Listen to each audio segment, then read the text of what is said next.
et de débuter une carrière professionnelle. Il faut que vous le sachiez, les jeunes. Mais surtout dans un secteur aussi sensible, aussi stratégique que l'éducation, l'enseignement. Comme l'a dit le doyen Alassane Ndiaye, un tel métier, aussi valorisant, aussi prometteur, mérite toute l'attention, je pense, qu'il mérite. De ce point de vue-là, je voudrais vous encourager. C'est vrai, aujourd'hui, les enseignants d'hier ne sont plus les enseignants d'aujourd'hui. Mais il y a possibilité d'avoir des modèles, des références en cette masse d'enseignants sortant de retraités qui ont été toujours des modèles. Je pense que notre jeunesse a besoin de ça, de modèles, de référentiels. Et aujourd'hui, je pense que vous avez la chance de l'avoir autour de cette table, mais également dans cette salle. C'est un métier noble, nous tous qui sommes là aujourd'hui, c'est grâce à l'éducation, l'enseignement que nous sommes devenus ce que nous sommes aujourd'hui. C'est pourquoi nous leur devons beaucoup. Donc c'est l'occasion pour nous donc de rendre hommage aux enseignants du Sénégal, en l'enseignement et à l'État du Sénégal. D'avoir fait de ce secteur un secteur prioritaire. En tout cas, monsieur l'inspecteur, nous au niveau du conseil départemental, comme je vous avais dit, on est engagé à vos côtés. Quand nous sommes arrivés au conseil départemental, après une tournée dans le département, on s'est rendu compte qu'il y avait 4 communes qui n'avaient pas de lycée. Malgré nos maigres ressources, on a un budget d'investissement qui tourne autour de 70 millions par an. 70 millions seulement. Mais j'ai dit priorité, priorité à l'éducation. Et plus de 50 millions sont annuellement affectés au secteur de l'éducation. Nous allons terminer le mandat dans quelques mois. Toutes les communes qui n'avaient pas de lycée, chez l'inspecteur, sont aujourd'hui dotées de lycées. J'ai inauguré les secondes. J'ai posé les premières pierres pour 4 salles de classe à Kermoussa, les premières et les terminales. Pour cette année, budget voté, acté. 4 salles de classe à Kayar, première terminale. Ndjeyen Sirak, c'est réglé. Parce que les Allemands nous avaient offert des salles de classe.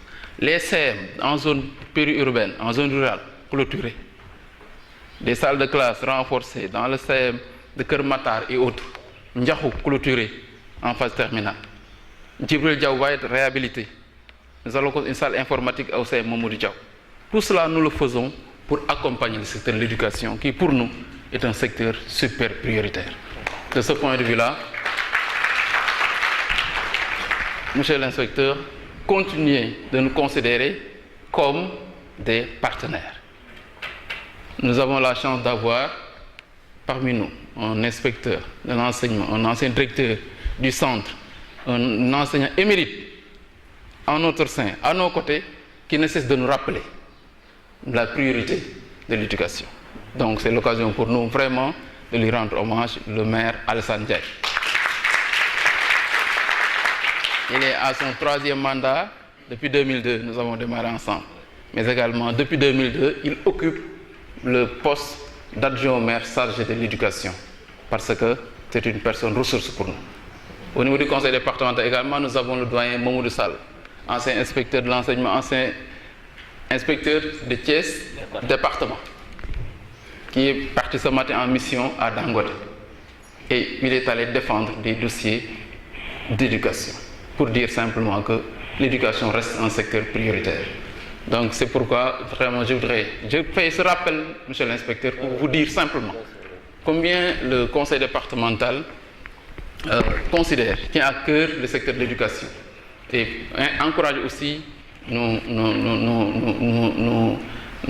apprenants, nos élèves enseignants ou bien sortants, les futurs enseignants débutants, qu'ils sachent que les côtés locaux seront à leur côté. En tout cas, au niveau des Thiès, de tout temps, l'éducation a été un secteur prioritaire. Et j'espère que les autres communes également, où ils seront en service, seront également à leur disposition, à leur côté. Et continuer également par une pédagogie de sensibiliser les élus, que ce soit les maires, les présidents de conseil, sensibiliser, rappeler certaines choses. Les fonds de dotation sont destinés uniquement à l'éducation. Les fonds de dotation, pour l'essentiel. Ça, je pense que c'est des rappels importants. En tout cas, moi, je voudrais simplement encourager les débutants. J'ai vu aussi nos amis banquiers assez nombreux dans la salle. Je voudrais les remercier pour leur présence et les encourager aussi.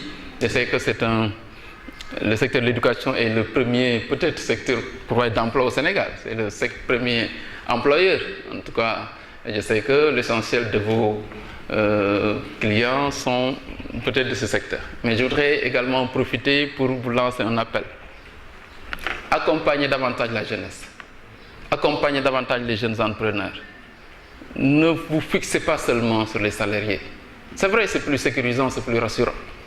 Et le capital, malheureusement, vous ne prenez pas beaucoup de risques au Sénégal. Mais la jeunesse mérite d'être accompagnée.